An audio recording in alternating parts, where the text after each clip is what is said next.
నమస్తే అండి అందరికీ. నేను మీ మాధవి కృష్ణ.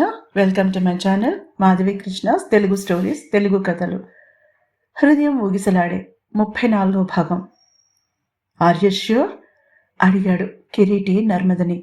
ఆమె తల అడ్డంగా తిప్పింది. ఏమో, నాకంత నమ్మకంగా లేదు అంది. అదే అనుకున్నాలే, ఆమెని దగ్గరికి తీసుకుంటూ అన్నాడు. కానీ కావేరి కూడా లైఫ్ని ట్యాకిల్ చేయడం నేర్చుకోవాలి కదా. మీరన్నదే కరెక్టే. తను చిన్నపిల్ల కాదు, వ్యక్తిత్వం ఉన్న అమ్మాయి. సీతాకోక చిలుక రెక్కలు విప్పుకోకుండా ఎలా ఎగరగలదు? తనకి తాను సర్దు చెప్పుకుంటోందో లేక కిరీటికి చెప్తోందో తెలియలేదు నర్మదకి. ఇద్దరూ 5 నిమిషాల పాటు ఎవరి ఆలోచనల్లో వాళ్ళు సైలెంట్గా కూర్చున్నారు. సాహిల్ ఎలాంటివాడు? ఉన్నట్టుండి అడిగింది నర్మద. కావేరి తనకి కాకుండా కిరీటికి విషయం చెప్పడం ఆమె మనసుకి కష్టంగా అనిపించినా అది పైకి కనిపించకుండా ఉండడానికి ట్రై చేసింది. కానీ కిరీటి కళ్ళల్లో అది పడనే పడింది. నర్మదా, తను నీతో ఎప్పుడు చెప్పాలని అనుకుందో నాకు తెలీదు. కానీ నాతో చెప్పిన పరిస్థితులు మాత్రం డిఫరెంట్. ఇన్ఫ్యాక్ట్ తను నాకు చెప్పలేదు, నేను ఊహించాను. సాహిల్తో మాట్లాడాను కావేరికి తెలియకుండా. వార్న్ చేసి దూరం పెట్టే ఉద్దేశంతో సాహిల్ని కలిశాను. ఎక్స్ప్లెనేషన్ ఇచ్చుకున్నాడు కిరీటి. ఇలాంటి సిచ్యువేషన్ని తను ఫేస్ చేయవలసి వస్తుందని అతనికి ముందే తెలిసి ఉండడంతో పెద్దగా ఆశ్చర్యపడకపోయినా కొద్దిగా వరీ అయ్యాడు. నర్మద ఎలా రిసీవ్ చేసుకుంటుందా అని. ఆమెకి కోపం వస్తుందనుకున్నాడు, కానీ ఇలా హర్ట్ అవుతుందనుకోలేదు. ఇందులో కావేరి తప్పేమీ లేదు నర్మద. నేను ఎలానూ గెస్ట్ చేశాను కదా అని నాకు సాహిల్ చెప్పాడు. He's a nice guy. కానీ ఆఫీస్లో ప్రవర్తనని బట్టి అతని వ్యక్తిగత జీవితాన్ని అంచనా వేయలేం. అందుకే అంటూ తను కావేరిని సాహిల్ని డేట్ మీద పంపడం గురించి, ఆ రోజు వాళ్ళు లేట్ అవ్వడానికి కారణం గురించి అన్నీ వివరంగా చెప్పాడు కిరీటి.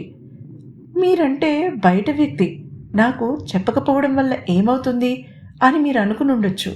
కానీ కావేరి ఒక్కసారి కూడా ఆలోచించలేదా నాకు చెప్పాలని? బాధపడింది నర్మద. కిరీటి తను బయటవాడు అని ఆమె అన్నందుకు హర్ట్ అయ్యాడు.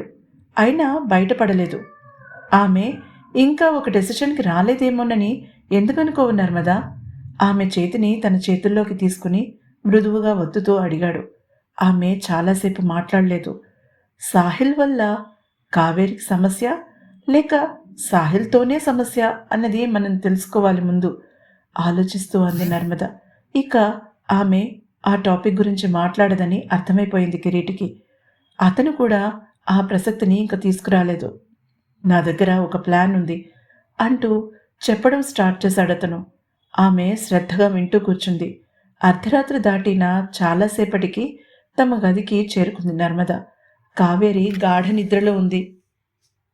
ఆమె దగ్గరికి వెళ్ళి నుదుటి మీద ముద్దు పెట్టి చిన్నగా నిట్టూర్చి తన బెడ్ మీద నడుం వాల్చింది నర్మద. కళ్ళు మూసుకోగానే కిరీటి చేసిన అల్లరి పనులు గుర్తొచ్చి చిన్నగా నవ్వుకుంటూ పక్కకు తిరిగి పడుకుని కళ్ళు మూసుకుంది. కొంతసేపటికి నిద్ర పట్టేసింది ఆమెకి. సరిగ్గా 15 రోజుల తర్వాత కిరీటి నర్మదల ఎంగేజ్మెంట్ని అనౌన్స్ చేశారు జనార్దన్ గారు. తన ఫ్రెండ్స్ అందరినీ ఇన్వైట్ చేయమని చెప్పాడు కావేరికి కిరీటి. కావేరి అక్కవైపు చూసింది. చిన్నగా నవ్వింది నర్మద. మతాబులా వెలిగిపోవలసిన కావేరి మొహం ఆలోచనలో పడడం చూసి కిరీటి నర్మద మొహామొహాలు చూసుకున్నారు. ఏదైనా ప్రాబ్లమా చిన్నా? అడిగింది నర్మద. ఉలిక్కి పడింది కావేరి. తనని తానే తిట్టుకుంది అక్క ఎదురుగా అంత ఆబ్సెంట్ మైండెడ్గా ఉన్నందుకు. అదేం లేదక్క, ఫ్రెండ్స్ అందరినీ పిలిస్తే మీరు మేనేజ్ చేసుకోగలరా లేదా అని ఆలోచిస్తున్నానంతే అంటూ సర్దేసింది. నర్మద మాట్లాడబోతూ ఉంటే కిరీటి కళ్ళతోనే ఆపేశాడు. కావేరి, మీ అక్క గురించి తక్కువ అంచనా వేయకు. ఇంటర్నేషనల్ డెలిగేట్స్నే కనుసైగలతో నడిపిస్తుంది. నీ ఫ్రెండ్స్ ఒక లెక్క కాదు. సో డోంట్ వరీ అనేశాడు కిరీటి. అతను అంత డైరెక్ట్గా ఎప్పుడూ నర్మద వర్క్ని పొగడలేదు. అందుకే హ్యాపీగా ఫీల్ అవ్వడం కన్నా ఇబ్బందిగా కదిలింది చైర్లో నర్మద. ఓహో, అప్పుడే కాబోయే పెళ్ళాన్ని మునగ చెట్టెక్కించేస్తున్నావు, తెలివైన వాడివే టీజ్ చేసింది కావేరి. అక్కడి నుంచి టాపిక్ డైవర్ట్ అయిపోయింది. ఏవేవో విషయాలు డిస్కస్ చేసుకున్నారు. ఆమె కావాలనే అలా చేసిందని కిరీటి గమనించకపోలేదు. అప్పటికి ఏమీ మాట్లాడలేదతను. అక్క, కాబోయే బావగారు బయటికి వెళ్ళిన తర్వాత కూడా చాలాసేపు ఆలోచిస్తూనే ఉంది కావేరి. తను ఒక సమస్యలో చిక్కుకుందని వాళ్ళకి ఎలా చెప్పడం? ట్రిప్‌కి వెళ్ళినప్పుడు చెప్దామనుకుంది అక్కకి సాహిల్ గురించి. కానీ అవకాశం రాలేదు. కిరీటి తను అనుకున్న దానికన్నా ఫాస్ట్‌గా మూవ్ అవ్వడం ఆమెకి సంతోషంగానే ఉన్నా, నర్మద గురించి చాలా వరీడ్‌గా ఉంది కావేరి. అక్క పెళ్లి గురించి స్పెసిఫిక్‌గా ఎప్పుడూ ఆలోచించలేదని కావేరికి తెలుసు. అన్ని ఇన్‌సెక్యూరిటీస్‌లో నరేంద్రతో జరిగిన ఇన్సిడెంట్ తర్వాత కిరీటిని నమ్మగలిగిందంటే గొప్ప విషయమే మరి.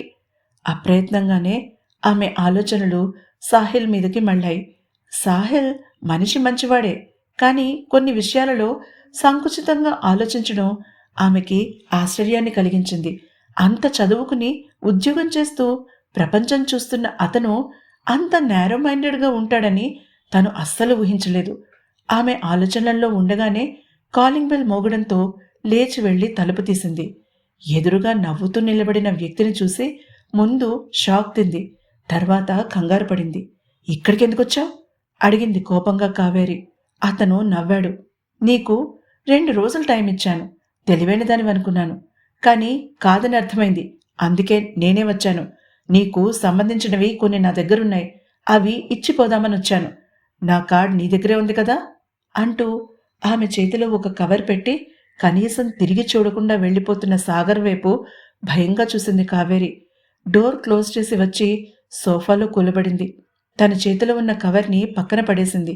దయ్యాన్నో భూతాన్నో చూసినట్టుగా వాటికి దూరం జరిగింది. గుండె దడదడలాడుతోంది ఆమెకి. ఆ కవర్లో ఏముందో ఆమెకి ముందే తెలిసినట్టుగా చేతులు చిన్నగా కంపించడం మొదలుపెట్టాయి. ఆమెకి పాడేరులో సాగర్ తనకి కాల్ చేసి బయటికి రమ్మనడం గుర్తొచ్చింది. తను ఒక ఫిల్మ్ డైరెక్టర్ అని చెప్పడంతో ఉత్సాహంగా తను అతను ఉన్న చోటికి వెళ్దామనుకుని ఆఖరి నిమిషంలో అతన్నే తన దగ్గరికి రమ్మని చెప్పింది. అతను బయటే కలుస్తానని అనడంతో ఉత్సాహంగా బయలుదేరింది తను. హలో కావేరి, అందంగా నవ్వుతూ పలకరించాడు సాగర్ అప్పుడు. సాగర్ ఒక మోస్తరు డైరెక్టర్ అని ఆమెకి తెలుసు. ఇప్పుడిప్పుడే సినిమాలు తీస్తున్నాడు. ఇండస్ట్రీలో బ్రేక్ కోసం ట్రై చేస్తున్నాడని ఆమెకి అవగాహన ఉంది. నటి కావాలని అనుకున్నప్పుడు సమాచారం సేకరించడం చాలా అవసరం. హాయ్ సార్, నవ్వుతూ విష్ చేసింది కావేరి అప్పుడు. సార్ అది ఏమీ వద్దు. నీకోసం ఎంక్వైరీ చేస్తే నువ్విక్కడున్నావని తెలిసింది. ఒక స్టూడియో నుంచి మాకు వచ్చిన ఆల్బంలో నీ ఫొటోస్ చూశాను. నేను తీయబోయే సినిమాకి నువ్వే యాప్ట్ అనిపించింది. అందుకే లేట్ చేయకుండా నీకోసం ఇలా వెతుక్కుంటూ వచ్చాను చెప్పాడు. తను ఎంతో సంతోషించిందప్పుడు. మనసు సముద్రపు అలలు నింగికి ఎగసినట్టుగా ఎగిరింది.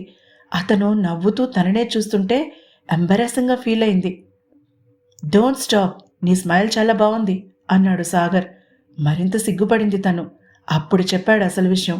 ఇది ఒక ఏ సర్టిఫికెట్ సినిమా, కొంచెం స్కిన్ షో ఉంటుంది అంటూ ఒక బూతు కథ చెప్తుంటే ఒళ్ళు మండిపోయింది కావేరికి. నానా తిట్లు తిట్టింది. మళ్ళీ కనిపిస్తే చెప్పు తెగుతుందని వార్నింగ్ ఇచ్చి మరీ వచ్చింది. అయినా అంత ధైర్యంగా ఎలా వచ్చాడు ఇంటిదాకా? అనుమానంగా కవర్ వైపు చూసింది కావేరి. అందులో ఏముంది తెలుసుకోవాలంటే తర్వాత ఎపిసోడ్ తప్పకుండా వినండి. ఈ ఎపిసోడ్ కనుక మీకు నచ్చినట్లయితే తప్పకుండా సబ్స్క్రైబ్ చేసుకోండి, లైక్ కొట్టండి, అలాగే కామెంట్ సెక్షన్ని మర్చిపోవద్దు.